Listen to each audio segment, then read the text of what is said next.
Everyone, welcome to జర్మనీలో ఆంధ్ర అమ్మాయి. నేను మళ్ళీ ఇంకొక వ్లాగ్ తోటి మీ ముందుకు వచ్చేసాను.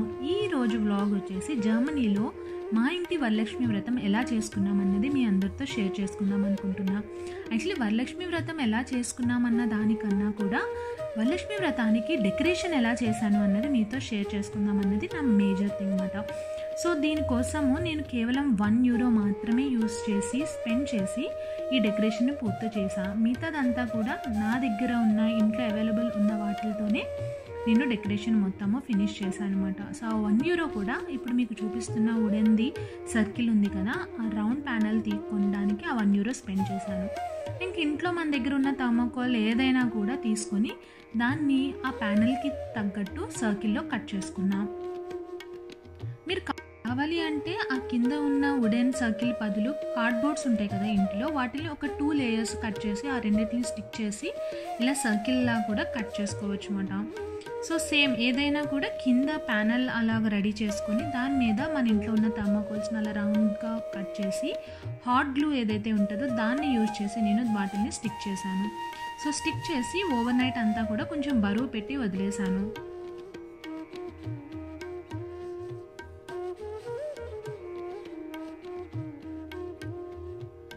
సో నెక్స్ట్ డే మార్నింగ్ చూసేటప్పటికి పర్ఫెక్ట్గా స్టిక్ అయిపోయింది.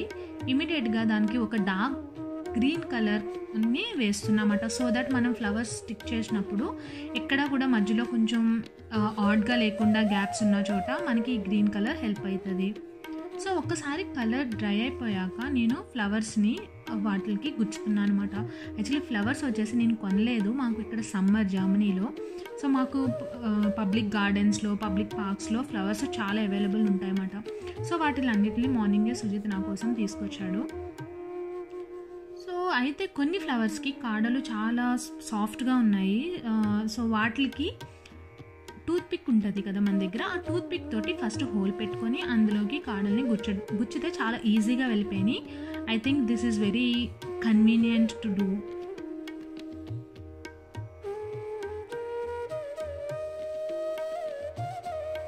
అలా నా దగ్గర ఉన్న ఫ్లవర్స్ అన్నిటిని కొన్ని ఆకుల్ని కూడా నేను ఇందులో స్టిక్ ఆన్ చేశాను. ఓలా, సో మొత్తానికి మన బ్యాక్ డ్రాప్ అయితే రెడీ అయిపోయింది. ఎంత మంచిగా వచ్చిందంటే ఐఎమ్ సో ఇంప్రెస్డ్. సో ఆ గ్రీన్ లీవ్స్ యాడ్ చేయడం వల్ల ఒకలాంటి ఎలిగెన్స్ కూడా వచ్చింది డెకార్కి. సో ఇది ముందే చూపిస్తున్నా సో దట్ మీకు ఎవరికైనా కూడా ఇంకా 2 Fridays ఉన్నాయి కాబట్టి if any one wants to try this you can definitely give it A try. So back drop అయిపోయాక ఇంకా అమ్మవారిని తయారు చేసుకోవాలి. సో నా దగ్గర అయితే 3D అమ్మవారి ఫేస్ లేదు. సో ఇమ్మీడియట్గా నాకు వచ్చిన ఐడియా ఏంటి అంటే ఒక ఫోటో తీసుకొని దాన్ని ఆ షేప్లోనే కట్ చేసుకొని యూజ్ చేద్దాం అన్నట్టు ఒక ఐడియా వచ్చింది. సో ఇమ్మీడియట్గా ప్రింట్అవుట్ తీసుకొని దాన్ని సేమ్ ఎగ్జాక్ట్ షేప్ లాగా 3D స్ట్రక్చర్ వచ్చేటట్టు, 3D లా కాదు అంటే ఆ కంప్లీట్గా కిరీటం అవంతా షేప్ వచ్చేటట్టు నేను కట్ చేసుకుంటున్నాను.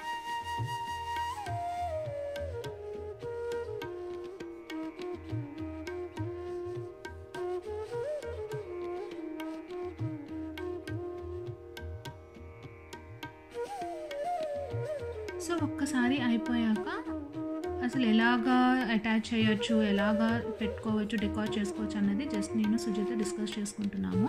సో ఇప్పుడు మనం కలశం మీద కొబ్బరికాయ పెడతాం కదా, ఆ కొబ్బరికాయకి ఈ విధంగా అమ్మవారి ఫేస్ వస్తుంది అన్నమాట.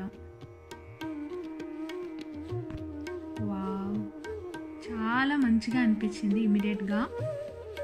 సో ఒక ఐడియా వచ్చింది ఎట్లా ఎగ్జాక్ట్గా చేసుకోవాలని చెప్పి. అయితే ఇది ఇప్పుడు చేస్తుంది నేను ట్రాన్స్పరెంట్ గ్లూని అప్లై చేస్తున్నా, జస్ట్ ఇన్ కేస్ మనం ఏమైనా వాటర్ కానీ పసుపు కుంకుమలు వేసినా పైన ఫోటో పాడవకుండా ఉండడానికి, but it's completely optional.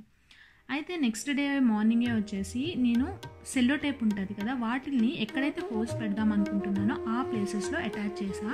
So that photo కొంచెం స్ట్రాంగ్గా ఉంటుంది, మనం హోల్ పెట్టి థ్రెడ్ పెట్టినా కూడా చినగకుండా ఉంటుంది అన్నమాట.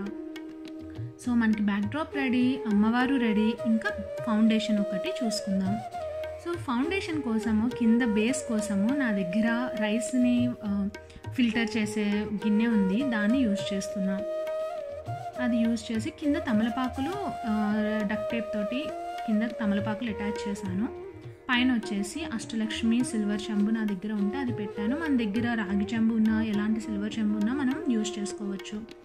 సో వెనకాల ఒక 3 మామిడాకులు పెట్టి అమ్మవారికి కలశంలాగా తయారు చేసి పైన కొబ్బరికాయ పెట్టి దానికి అమ్మవారి ఫేస్ని ఇలా కట్టాను.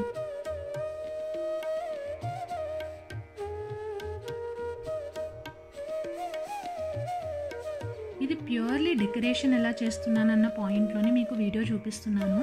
సో దట్ ఎవరికైనా యూజ్ అయితే మంచిగా హ్యాపీగా ఈ 2 ఫ్రైడేస్లో కూడా ఎప్పుడైనా యూజ్ చేసుకోవచ్చు. అయితే కలశానికి వెనకాల డక్ట్ టేప్ యూజ్ చేసి ఫస్ట్ ఈ బ్యాక్ డ్రాప్ అటాచ్ చేద్దాం అన్నట్టు అనుకున్నా. కానీ కొంచెం ఫ్లవర్స్ అన్నిటికీ బరువు వల్ల డక్ట్ టేప్ అయితే సపోర్ట్ సరిపోలేదు. ఇంకా హాట్ గన్ యూజ్ చేసేసి స్టిక్ చేశాను. And I recommend duct tape కన్నా హాట్ గ్లూవే బెటర్, బికాజ్ తర్వాత మొత్తం తీసేసాక కూడా ఈజీగా వచ్చేస్తుంది అండ్ చెంబుకు కూడా ఏమీ ప్రాబ్లం ఉండట్లా. సో ఒక్కసారి మొత్తం డెకరేషన్ అయిపోయి అమ్మవారికి చీర కట్టి నా దగ్గరున్న నగలు పెట్టి గాజులు వేసి పూజకి రెడీ చేసి పూజ గదిలోకి తీసుకెళ్ళి ప్రతిష్ఠించాము. నాకైతే చాలా హార్ట్ఫుల్గా అనిపించింది. ఎందుకంటే అసలు డెకరేషన్ మీద నేను ఎలా చేయాలి అన్నది అసలు ఫుల్ ఐడియా లేకుండా initially, but everything fall in place, చాలా బాగా అయ్యింది. సో పూజ వచ్చేసి గౌరీ గణేశుడు పూజ చేశాము ఫస్ట్, తర్వాత లక్ష్మీ పూజ చేసి వరలక్ష్మి వ్రత కథ చదువుకొని పూజని మంచిగా మనస్ఫూర్తిగా నేను సుజాత పూజ ఇద్దరు దగ్గరుండి చేసుకొని అమ్మవారికి మనస్ఫూర్తిగా దండం పెట్టుకొని పూజను ముగించాము. మీకు కనుక ఈ ఐడియా నచ్చినట్లయితే please definitely give it A try. చాలా సింపుల్, బట్ చూడ్డానికి మాత్రం కన్నులు 2 సరిపోవు, అంత మంచిగా ఉన్నారు అమ్మవారు. అంటే అన్నీ మన దగ్గర ఉన్న వాటితోనే చేయడం వల్ల నాకు చాలా ఈజీగా అండ్ చాలా హార్ట్ఫుల్గా అనిపించింది. అంటే చాలా కష్టపడి చేసిన దానికన్నా ఇష్టంగా చేసినట్టు. సో మీరు కూడా ఖచ్చితంగా ఈ డెకరేషన్ని ట్రై చేస్తారని అనుకుంటున్నాను. ఇన్ కేస్ ట్రై చేస్తే కనుక do let me know in the comment section మీకు ఎలా కుదిరింది అని చెప్పి. And if you like this video please like, share and do subscribe my channel. Until next time, bye bye.